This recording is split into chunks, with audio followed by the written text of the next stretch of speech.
Hi hello നമ്മുടെ പുതിയ വീഡിയോയിലേക്ക് എൻ്റെ എല്ലാ കൂട്ടുകാർക്കും സ്വാഗതം. അപ്പോൾ ഞാനിന്ന് വന്നേക്കുന്നത് ഒരു റെസിപ്പി ആയിട്ടാണ്. വേറൊന്നുമല്ല, നല്ല ഉഗ്രനൊരു ചിക്കൻ സ്റ്റൂവിൻ്റെ റെസിപ്പി.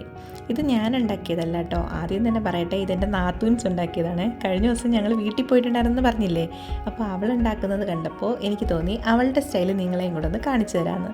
അങ്ങനെ ഞാൻ വേഗം തന്നെ ക്യാമറയൊക്കെ എടുത്ത് സെറ്റ് ചെയ്ത് ഷൂട്ട് ചെയ്തെടുത്തതാട്ടോ. അവൾ ആദ്യം തന്നെ എന്താ ചെയ്തതെന്നറിയോ, വെളിച്ചെണ്ണ ഒഴിച്ച് നന്നായി ചൂടായതിന് ശേഷം അതിലേക്ക് സ്പൈസസ് ആയിട്ടുള്ള ഗ്രാമ്പൂ, ഏലക്ക, പട്ട ഇതൊക്കെ ഇട്ടൊന്ന് നന്നായിട്ടൊന്ന് വഴറ്റിയെടുത്തു. പിന്നെ അതിൻ്റെ കൂടെ തന്നെ ഇഞ്ചിയും വെളുത്തുള്ളിയും ക്രഷ് ചെയ്തിട്ട് അതിനകത്തോട്ട് ചേർത്ത് നന്നായി വാടി വരുന്നത് വരെ ഒന്ന് ഇളക്കി യോജിപ്പിച്ച് കൊടുത്തു. പിന്നെ അതിലേക്ക് ആവശ്യത്തിനുള്ള സവോള ചേർത്ത് കൊടുത്തിട്ടുണ്ടായിരുന്നു. എത്ര സവോളയാണെന്ന് ഞാൻ ചോദിച്ചില്ല, സോറി. അപ്പോൾ സവോളയൊക്കെ ചേർത്ത് കൊടുത്തതിന് ശേഷം പച്ചമുളകും കറിവേപ്പിലയൊക്കെ ചേർത്ത് നന്നായി ഇളക്കി യോജിപ്പിച്ചെടുത്തിട്ടുണ്ടായിരുന്നു. ഈ സമയത്ത് തന്നെ അവൾ ഉപ്പ് ചേർത്ത് കൊടുക്കുന്നുണ്ടായിരുന്നു. സവോളയൊക്കെ നന്നായിട്ടൊന്ന് വാടിക്കിട്ടുമല്ലോ, അതിന് വേണ്ടിയിട്ട്.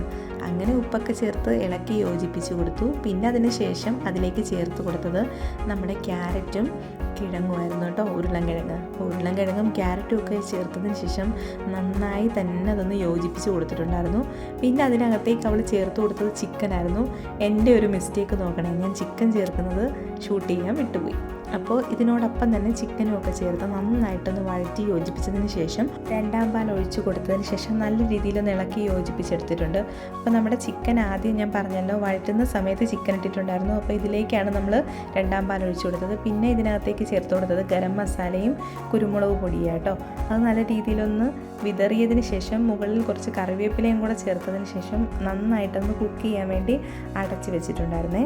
ആ സമയം തന്നെ തൊട്ടടുത്ത അടുപ്പിലേക്ക് അവൾ കുറച്ച് നെയ്യ് ഒന്ന് ചൂടാക്കാൻ വെച്ചിട്ടുണ്ടായിരുന്നു കേട്ടോ. ചെറിയൊരു പാൻ വെച്ച് അതിലേക്ക് നെയ്യ് ചൂടാക്കി അതിലേക്ക് കശുവണ്ടിയും ഉണക്കമുന്തിരിയും ചേർത്ത് ഫ്രൈ ചെയ്ത് മാറ്റി വെക്കാം. ആ സമയം തന്നെ നമുക്ക് കുക്ക് ചെയ്യാൻ വെച്ചിരുന്ന നമ്മുടെ സ്റ്റൂവിൻ്റെ ചിക്കനൊക്കെ വെന്തോ, അതുപോലെ തന്നെ കഷ്ണങ്ങളൊക്കെ ഉണ്ടല്ലോ, കിഴങ്ങും ക്യാരറ്റും ഒക്കെ വെന്തോ എന്ന് നമുക്ക് നന്നായിട്ടൊന്ന് ചെക്ക് ചെയ്ത് നോക്കാം. അത് വെന്ത് വന്നിട്ടുണ്ടെങ്കിൽ നമ്മൾ ആദ്യം എടുത്ത് വെച്ചിരുന്ന ഒന്നാം പാലുണ്ടല്ലോ, അതിലേക്ക് നമ്മൾ കുറച്ച് കശുവണ്ടിയും കൂടെ ചേർത്ത് മിക്സിയിലൊന്ന് അരച്ച് നല്ല പേസ്റ്റാക്കി എടുത്തത് ഇതിനകത്തേക്ക് ചേർത്ത് കൊടുക്കാം. അങ്ങനെ ചേർത്ത് കൊടുക്കുമ്പോൾ നമ്മുടെ സ്റ്റൂ നല്ല കുറുക്കി വരുന്നതായിട്ട് നമുക്ക് കാണാം കേട്ടോ. അപ്പോൾ നമ്മുടെ കുറുകിയ ചാറും കൂട്ടി നമ്മുടെ പാലപ്പം ഒന്ന് കഴിച്ച് നോക്കുവാണ്. ഞാൻ തന്നെയാണ് ആദ്യം ടേസ്റ്റ് ചെയ്തത്.